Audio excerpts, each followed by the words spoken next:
President, Excellencies, ladies and gentlemen.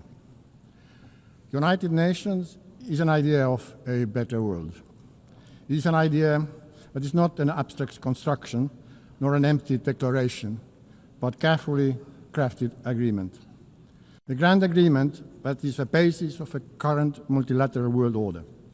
An agreement designed to protect international peace and foster prosperity. An agreement to ensure a free and dignified life for everybody. An agreement that is based on the understanding that destruction and horrors of war must not be repeated. Unfortunately, the international law-based multilateral system with the UN and its charter at the core that is supposed to keep us all safe is increasingly under strain.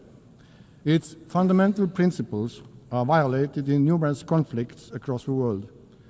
Brutality prevails. We simply cannot let this go on. We all should be asking, what kind of future do we want? Will it be a world dominated by barbaric use of force and violence, where might is always right? Or do we want a peaceful and prosperous world, where law and order, justice and universally agreed rules and principles prevail? This question is relevant for everyone in this room, despite the distance of our own homes from front lines in Ukraine, Gaza, Sudan, or DRC. Multilateral world order based on international law and the principles of the UN Charter must be maintained and strengthened. What our peoples are expecting from us as world leaders today is to bring back the San Francisco spirit, to preserve peace and to reinforce the principles of the UN Charter. Ladies and gentlemen, Russia's war of aggression against Ukraine constitutes one of the gravest breaches in international law and the UN Charter since its adoption 80 years ago. Despite repeated calls by the General Assembly to stop the aggression and set the course towards peace, Russia continues its savage assault on the Ukrainian state and nation. Russia's war and its war crimes undermining the reputation and credibility both of the Security Council and the entire United Nations. This blatant assault on the principles of Charter is undermining the multilateralism, global peace and security. Regrettably, as we speak, Russia is targeting Ukrainian kindergartens, schools, hospitals, nurseries with missiles, drones, gliding bombs, mines, shells and bullets. The same permanent member has been systematically abducting and deporting Ukrainian children, erasing their identity and forcing them into integration. A human suffering in Ukraine has reached unprecedented levels. Only the Human Rights Monitoring Mission in Ukraine has documented the death of at least 40,000 civilians, including almost 1,000 children, and for about 35,000 civilians injured, including more than 2,000 children.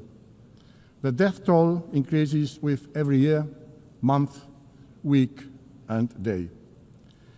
In total disregard of President Zelensky agreeing to ceasefire in March and the recent peace efforts by the United States, Russia has significantly intensified its campaign of terror with a barrage of drone and missile strikes on civilian targets. It is evident that Russia has no intention of agreeing to a ceasefire, let alone a lasting peace. Russia's objectives have not changed. They remain of the subjugation of all the Ukraine and the reshaping of Europe's security order to satisfy Russia's own neo-colonial and imperial ambitions.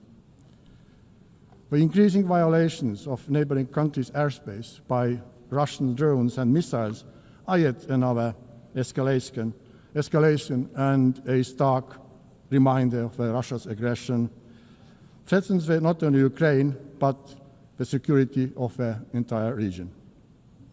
Hereby, I have to regrettably tell you that just weekdays ago, the Russian fighter planes violated Estonian airspace, a hostile act that is part of a pattern of similar recent incidents happening on the European Union's eastern border.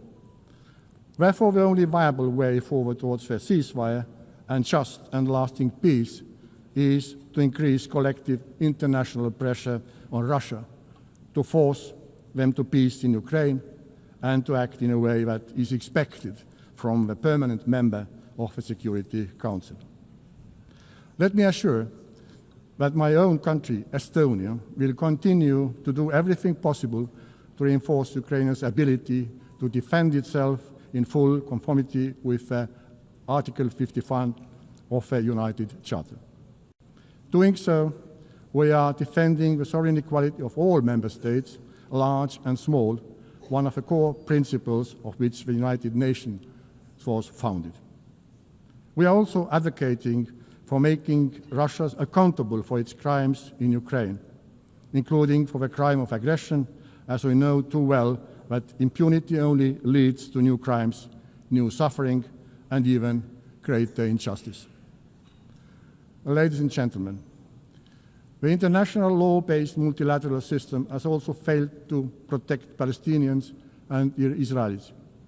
Having visited both Israel and Palestine this year, I witnessed firsthand the devastating impact of a long-lasting conflict. Hamas's brutal terrorist attacks on October 7 have been condemned by the whole world. Hamas cannot have any role in the future governance of Gaza and Palestine. It has to be guaranteed that the horrors of a terrorist would never be repeated. However, ordinary people and children in Gaza must not be the ones to pay the price. I am devastated that so many innocent lives, including children's lives, have been lost due to the military action, starvation, and the spread of disease. The promise of international humanitarian law was to ensure that people do not suffer during their armed conflicts. And yet, what has unfolded in Gaza has crossed all red lines. Estonia has supported all efforts for a ceasefire that would end the killing, destruction of lives, and bring all the hostages home. In order to alleviate the unbearable humanitarian situation, Israel must fully respect international humanitarian law and implement its commitments regarding access and delivery of humanitarian aid and security of all workers. In order to truly end the cycle of violence, we need a comprehensive political process with the end goal 2 states, Israel and Palestine, living side by side in peace and security. In command of efforts of France and Saudi Arabia to step up international action to implement the 2-state solution. Dear friends, the United Nations must be capable of fulfilling its core functions. In order to face the multitude of current global challenges, all the pillars of the UN, peace and security, human rights and sustainable development have to be strengthened. Estonia, therefore, supports an ambitious system-wide reform of the United Nations. This is not only an issue of monetary efficiency and financial discipline, it's a structural problem and credibility question for the UN.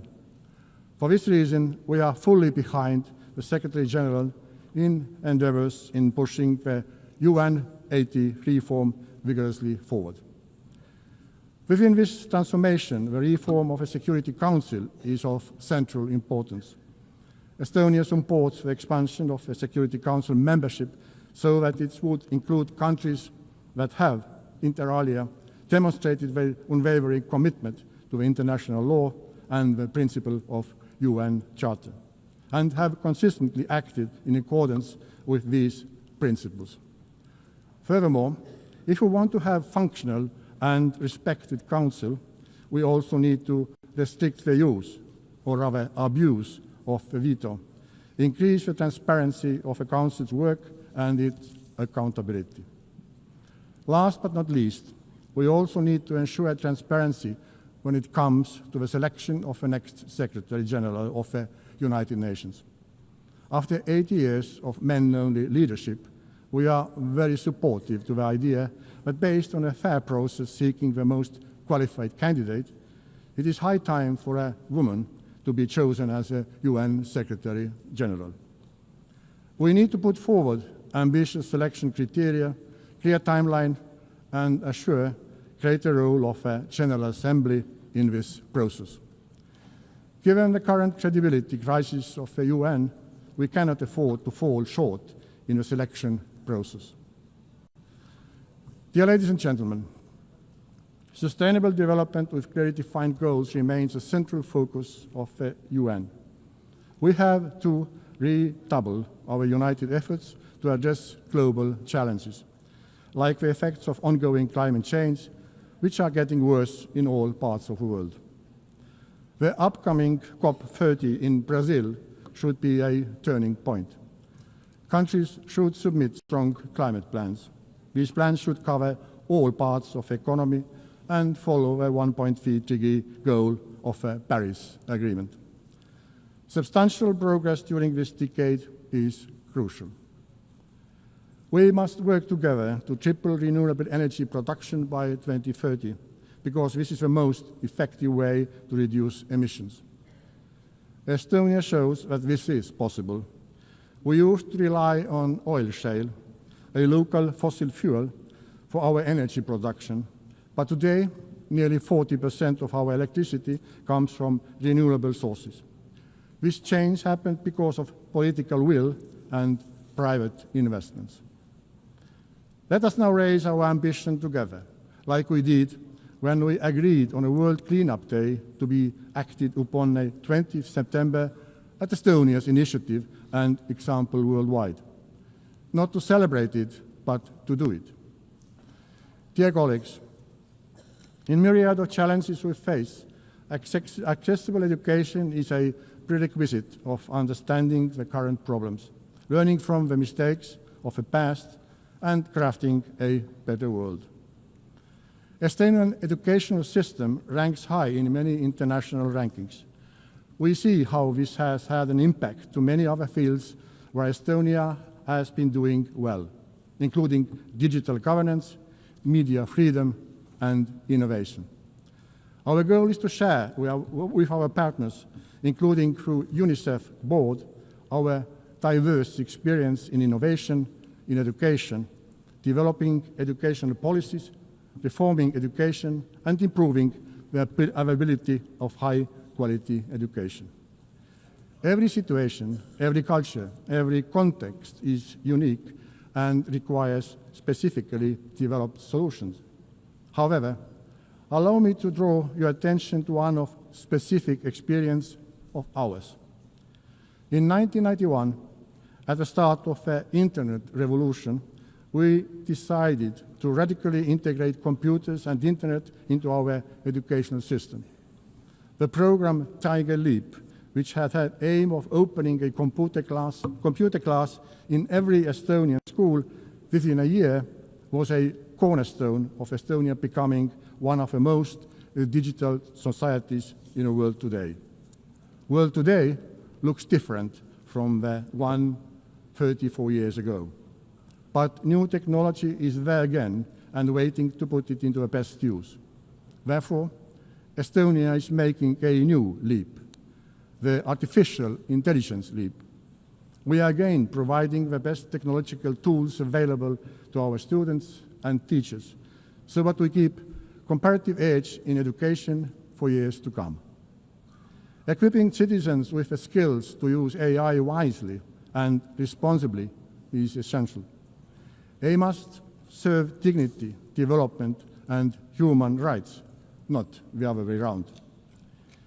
In Estonia, we believe in innovation, and we are most ready to develop new tailor-made solutions with our good partners all around the globe. In collaboration with the International Telecommunication Union and Germany, Estonia co-founded the CovStack initiative. This innovative platform provides governments with digital public infrastructure toolbox aimed at modernizing digital services by creating modular, open source, and scalable framework for governments worldwide. Dear Member States, whichever global problem we approach, we have to build human rights and basic freedom. Yet today, human rights and fundamental freedoms are increasingly under pressure worldwide. This is a deeply worrying trend that demands our collective response. This is the idea that guides us also on the way to becoming a member of a Human Rights Council for a period of 2026-2028. And I would ask your support at the election next month.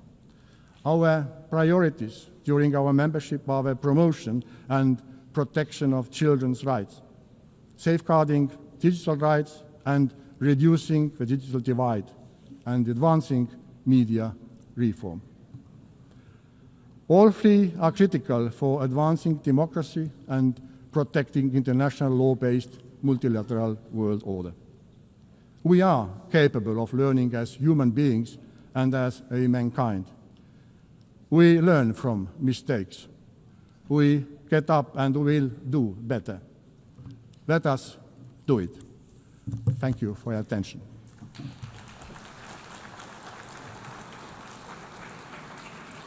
On behalf of the Assembly, I wish to thank the President of the Republic of Estonia.